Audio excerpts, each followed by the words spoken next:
तो आज पर्टिकुलर हम पूरा एल शेप का किचन टूर कर रहे हैं, जहाँ पे लैमिनेट और एक्रेलिक को कॉम्बिनेशन देकर हमने पूरा क्रिएट किया है, जहाँ पे टेंडर भी यूज किया गया है, एसएस बास्केट भी यूज की गई है और वो प्यारा सा एक डाइनिंग टेबल ऑर्गेनाइज किया गया है जो कि फोल्डेबल है लेकिन कुछ यूनिक है इस बार। और एग्जैक्ट में इसकी अमाउंट, कॉस्ट एग्जैक्ट कितना लगने वाला है और कितना आप आइडिया लगा सकते हैं, टाइम ड्यूरेशन है और होममेड कितना वर्क है और मॉड्यूलर कितना है, सारी चीज़ों को एक्सप्लेन करूंगी। क्योंकि अगर आप अपने लिए प्लान करें तो आपको काफ़ी अच्छा आइडिया आ जाएगा कि आपका घर में कितना ज़्यादा बजट लग सकता है। अगर सारे बड़े वीडियो को आप जिस शॉर्ट में देखना चाहते हैं तो आप इंस्टा पे मुझे फॉलो कर सकते हैं। राइट नाउ भी हम स्टार्ट कर देते हैं। यहाँ पे हमारा एल शेप का किचन है और ये हमारा डार्किश ग्रे कलर का शेड है। 1.5 mm का एक्रेलिक यूज हुआ है, अंदर से HDHM आ रहे हैं और बाहर से पूरा 1.5 mm का एक्रेलिक है। यहाँ पर हमने पूरी बास्केट्स यूज की है, एसएस बास्केट, क्योंकि ऑब्वियसली यहाँ पे किचन वाला पड़ता है। यहाँ पे हम एसएस के साथ कंफर्टेबल थे। सारी बास्केट मूवेबल है, इजीली निकाल के वॉश करके ड्राई करके रिटर्न आप अंदर डालोगे। किचन वाला एरिया है तो एग्जैक्ट किचन के नीचे हमने सबसे पहले कटलरी को प्रेफर किया, देन उसके नीचे just 2 basket, wire basket plain वाली। इस वाले कॉर्नर में जो सिंक है तो एक शटर देके इसे पैक कर दिया। यहाँ पे कप ससर और थाली सेक्शन है। बास्केट की साइज काफ़ी बड़ी है, 22 इंच का बास्केट है तो काफ़ी कंफर्टेबल है, काफ़ी बड़ा है। लेकिन आप कोशिश कीजिए कि 22 से बड़ा बास्केट कभी मत लेना क्योंकि इसकी वेट कैपेसिटी कम हो जाती है। राइट नाउ अगर ये 22 का है तो इसका कैपेसिटी 30 to 35 kg आराम से ले सकता है। सारी बास्केट्स मूवेबल है जैसे मैंने बता दिया आपको।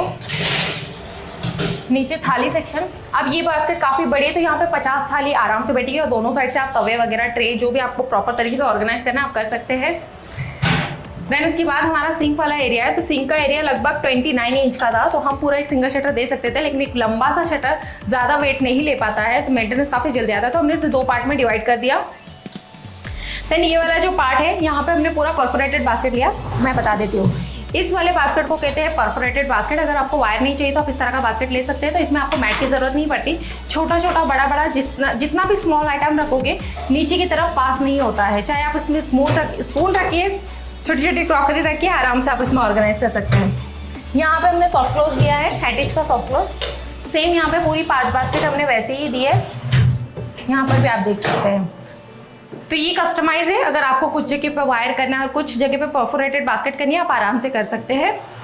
देन यहाँ पे 2 टेंडम है जो कि अभी तक काम चल रहा है। यहाँ पे हमने कुछ इस तरह का ट्रे सिस्टम दिया है आपके अप्लायंसेस के लिए। तो यहाँ पे अगर हमको जूसर, मिक्सर जो भी यूज़ करना है, अगर आप इन साइड कंफर्टेबल नहीं है उसे एक्सेस करने के लिए तो इस तरह का आप ट्रे लगा सकते हैं। जब आपको ज़रूरत रहेगी तब आप इसको बाहर ले सकते हैं, जब नहीं रहेगा तब आप इस तरह बंद रख सकते हैं। पीछे की तरफ से सारे वायर पॉइंट, बोर्ड्स वगैरह सब कुछ है तो काफ़ी कंफर्टेबल आप इसके अंदर एक्सेस कर सकते हैं। अगर इसकी कॉम्बिनेशन की बात करूँ तो अंदर से हमने इसे पूरा डार्किश लैमिनेट मैच किया है एक्रेलिक से और बाहर साइड पे पूरा एक्रेलिक लगाया है तो दोनों कॉम्बिनेशन काफ़ी कंफर्टेबल है। देन उसके ऊपर साइड पे हमने पूरा एक्रेलिक के शटर्स लेके कैबिनेट को पैक कर दिया है। यहाँ पे हमने ब्लैक टिंटेड दिया है कॉम्बिनेशन के लिए और वहाँ पे जस्ट ओपन दिया है। आपकी कुछ शोपीस है, कुछ आर्टिफैक्ट्स है या फिर आपके कुछ ऐसी क्रॉकरी है जो आपको हाईलाइट करनी है तो आप वहाँ पे ऑर्गेनाइज कर सकते हैं। विदाउट शटर हमने इसको रखा है। देन यहाँ पे हमने सारे ही हाइड्रोलिक के साथ दिए हैं क्योंकि हमारे क्लाइंट इसके साथ हाइड्रोलिक में कंफर्टेबल थे। देन बीच में हम लोग डायरेक्टली ग्लास के शेल्फ डालने वाले हैं। ग्लास के शेल्फ हम डिसाइड करेंगे हमको 1 चाहिए, 2 चाहिए, मीन्स कंपार्टमेंट कितने चाहिए उस हिसाब से कुछ इस तरह से आपको भी क्लोज करने पड़ेंगे। तो ये वाला सेक्शन। देन उसके बाद जो आपके रहते हैं जैसे नमक, सोडा, अचार, ये सारी चीज़ें जो हम डायरेक्ट बास्केट में नहीं रख सकते तो वहाँ के लिए हमने इस तरह से ओपन कैबिनेट बनाया। इसकी डेप्थ लगभग 6 इंच की है और हाइट इसकी 7 इंच की है तो इसमें वो सारी चीज़ें आप रख सकते हैं जो आपको बार बार यूज़ करनी पड़ती है। लाइक आपके सॉस वगैरह की बॉटल्स भी होती है छोटी छोटी, वो भी आप चीज़ें इसमें आराम से ऑर्गेनाइज कर सकते हैं। नीचे हमने LED स्ट्रिप दे दी है तो इससे क्या हो जाएगा कि रात के वक्त अगर पूरे रूम की लाइट ना ऑन करते हुए आप जस्ट प्रोफाइल स्ट्रिप ऑन करोगे तब भी किचन में इतनी लाइट सफिशिएंट है।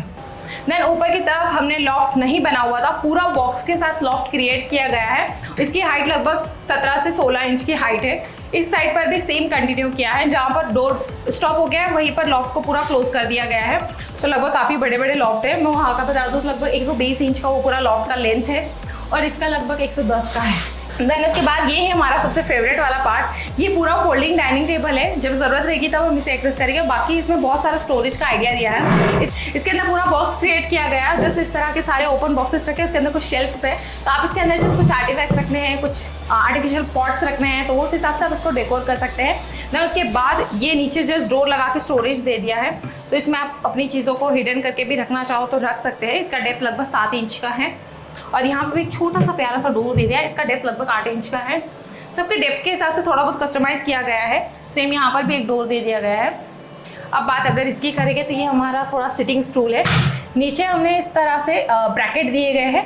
ये ब्रैकेट कुछ इस तरह से एक्सेस होते हैं। इसके नीचे एक ट्रिप है, उसको आपको अपनी तरफ खींचना रहता है, देन ये इस तरह से होता है और जैसे ये लॉक हो गया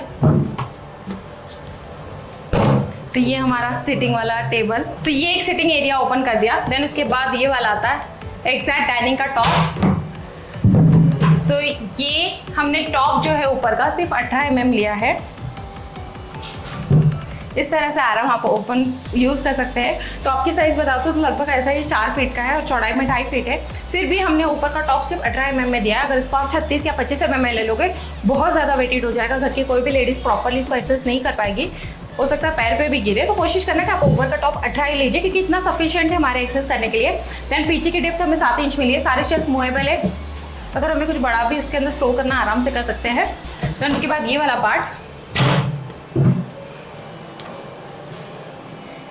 अब मैं बता दूं कि जो सिटिंग वाला पार्ट है उसकी जो थिकनेस है हमने 25 mm में ब्रॉड ली है, जैसे आप देख रहे हैं। और यहाँ पे हमने क्लिप्स दे दिए, वो मैग्नेट के साथ है कि अगर आप बंद रखोगे तो वो नीचे नहीं आएगा, मैग्नेट उसको पकड़ के रखेगा। कई कबार मैकेनिज्म प्रॉब्लम दे सकता है, इसलिए मैग्नेट हमने सेफ्टी के लिए लगाया है। तो वो अपनी तरफ पकड़ के रखेगा। अगर मैकेनिज्म आउट पे हो गया तो टॉप जल्दी से नीचे गिरेगा नहीं, आपको उससे पहले ही पता चल जाएगा कि इसके अंदर मेंटेनेंस आया है। देन उसके बाद यहाँ पे हमने कुछ इस तरह से प्लान किया कि हम पूरा एम्प्टी सेक्शन रखेंगे। जितना कस्टमाइज था उतना हमने कर लिया। यहाँ का कस्टमाइजेशन की अगर बात करेंगे तो यहाँ पे जितना भी यूज़ किया हमने एक्रेलिक यूज़ नहीं किया है क्योंकि आपको पता है डाइनिंग पे बहुत ज़्यादा हमारी प्लेट्स एंड स्पून बहुत सारी चीज़ें बार बार टच होती है, तो स्क्रैचेस आने के बहुत ज़्यादा चांस है और हमसे बहुत जल्दी हमें बफिंग करना पड़ेगा। तो हमने चाहा था कि हम यहाँ पे स्क्रैच प्रूफ वाला same to same laminate use करेंगे। तो आप देख रहे हैं इसमें हल्के हल्के स्पार्कल्स है। अब इसके ऊपर क्लीनिंग हुई तो ठीक से स्पार्कल नजर नहीं आएंगे, इस पर हल्के हल्के स्पार्कल्स है और ये स्क्रैच प्रूफ लैमिनेट है जो कि सेम टू सेम हमारे एक्रेलिक से लगभग 19-20 का फर्क है, लेकिन मैच हो गया है तो हम इसके साथ कंफर्टेबल थे तो हमने इसे इस तरह से एक्सेस कर लिया। यहाँ पे हमने यूज़ किया है BWP boiling water proof ply और उसको हमने 1 mm का स्क्रैच प्रूफ वाले लैमिनेट के साथ कंफर्टेबल कर दिया। ये हमारा पूरा एल शेप के किचन का टूर है। और अगर आप फाइनली इसके अगर जो इसका असेंबलिंग टाइम है, ये 5 दिन में पूरा फर्नीचर असेंबल हो रहा है। आज इसका 3rd डे है, 2 दिन हम और एक्स्ट्रा पकड़ के चले गए क्योंकि 4th डे पर हम इसका पूरा क्लीनिंग वगैरह क्लीन करने वाले हैं। और भी कुछ मटेरियल है जो यहाँ पर असेंबल होगा, तो और 2 दिन में ये सारी चीज़ें क्लियर हो जाएगी। HDHMR, perforated basket, tandem, SS और यहाँ पर इस तरह का folding dining table, acrylic, laminate, बहुत सारी चीज़ों का कॉम्बिनेशन करके ये पूरा किचन क्रिएट हुआ है। तो इसका मैं एक पूरा फाइनल वीडियो शूट करूँगी जब एक्जैक्ट क्लाइंट यहाँ पर रहने के लिए आ जाएगा, उसको प्रॉपर तरीके से पूरा ऑर्गेनाइज कर देंगे तो आपको भी आइडिया आएगा कौन सी जगह पर क्या क्या चीज़ें यूज़ की है। इसलिए मैंने कहा कि आप अपने किचन को बहुत ज़्यादा कस्टमाइज कर सकते हो अपने बजट के हिसाब से। तो बजट बहुत ज़्यादा मैटर करता है। तो अगर आपका भी कोई बजट पर्टिकुलर फिक्स है और आप जस्ट जानना चाह रहे हो कि आपका कितने तक जा सकता है तो आप नीचे दिए गए नंबर पे कांटेक्ट कर सकते हैं। अगर आप ज़्यादा डिस्टेंस पे हो, काफ़ी ज़्यादा लॉन्ग डिस्टेंस पे हो, तो आप जस्ट अपने घर का वीडियो व्हाट्सअप करके एक टेंटेटिव अमाउंट भी डिसाइड कर सकते हो कि कितना जा सकता है। फाइनल बात यह है कि अगर आपको पर्टिकुलर एक अमाउंट समझ में नहीं आ रही तो आप एक छोटे से इन्वेस्टमेंट के साथ जा सकते हो। आप 3D प्लान कर सकते हो जिसमें आपको एग्जैक्ट पता चल जाएगा कितनी बास्केट लगने वाली है, कौन सी लगने वाली है, कौन सा कलर कॉम्बिनेशन आपके लिए परफेक्ट रहेगा, साइजेस कितनी है, अमाउंट कितनी है, आपका वॉकिंग स्पेस कितना मिलेगा, डाइनिंग का आप प्लान कर सकते हो और भी बहुत सारी चीज़ें। उम्मीद करती हूँ आज का वीडियो आप लोगों को पसंद आया होगा। चैनल को सब्सक्राइब कीजिए, वीडियो को लाइक कीजिए, जितना चाहे उतना शेयर कीजिए। मिलते हैं अगले नए एपिसोड के साथ, तब तक के लिए बाय बाय।